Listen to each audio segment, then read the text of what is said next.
Also wenn man sich angemeldet hat und man muss sich anmelden, dann kann man in die Besuchsbox rein. Es hat hier einen Stuhl, innen dran ein Pendant, es hat ein Telefon und der Besucher kann den Telefonhörer abnehmen, kann wählen, seine Nummern innen dran und dann läutet es drin und er kann mit seinem Angehörigen telefonieren. Esther Lenz trifft heute ihren 96-jährigen Vater in der Besuchsbox. Erst habe sie gedacht, das Ganze sei ein Aprilscherz. Sie ist froh, dass es keiner war. Ein bisschen aufgeregt sei sie dennoch. Jetzt ist es ein bisschen komisch. Man ist sich sehr wahrscheinlich nahe und gleich ist man nicht so, dass man sich heben kann. Ich bin auch gespannt, aber ich freue mich riesig, den Papi zu sehen.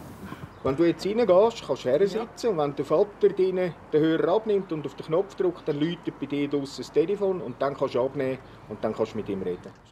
Heimleiter Georg Ragut kam die Idee an einem Abend. Es muss doch eine Möglichkeit geben für die Bewohner, ihre Angehörigen zu treffen, trotz Corona, sagte er sich. Man sieht das auch im Kino oder einem Film im Fernsehen, wie es das in den Gefängnissen machen. Und dort ist ja die gleiche Situation, dass sie keinen direkten Kontakt miteinander haben dürfen. Und so ist mir eigentlich die Idee gekommen, dass man so etwas auch bei uns machen könnte.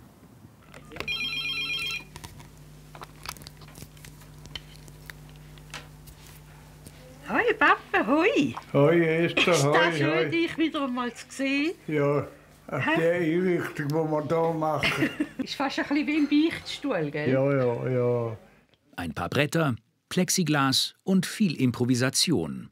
1000 Franken hat die Besuchsbox gekostet. Bei den Bewohnern kommt sie besser an als Skype und Videotelefonie.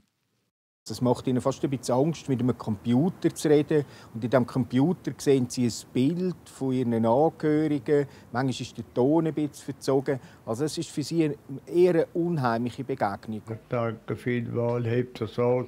Wollt ihr nachher? Ja. Ich sehe dich noch durch das Fenster Ja. oder vom Balkon.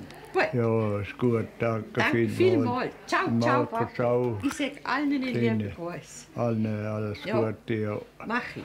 Ja, wenn wir schauen, ciao, Esther, Tschüss. danke vielmals. Nach 3 Wochen ist es angenehm, wieder mal Töchter zu sehen, oder wie es ihnen geht, oder sieht, dass es gut Weg ist, oder? Ich habe ein paar Mal wirklich Tränen in den Augen gesehen bei den Leuten, auch bei den Angehörigen, die wirklich Tränen hatten, wo sie ihre Angehörigen wieder sehen durften. Und einfach so direkt mit ihnen reden. Also es war phänomenal schön. Nach jedem Besuch muss die Box gereinigt werden, damit das Heim alle Hygienevorschriften einhalten kann. Der Aufwand ist beachtlich. Der Lohn dafür? Glückliche Gesichter. Das tut gut in diesen Zeiten.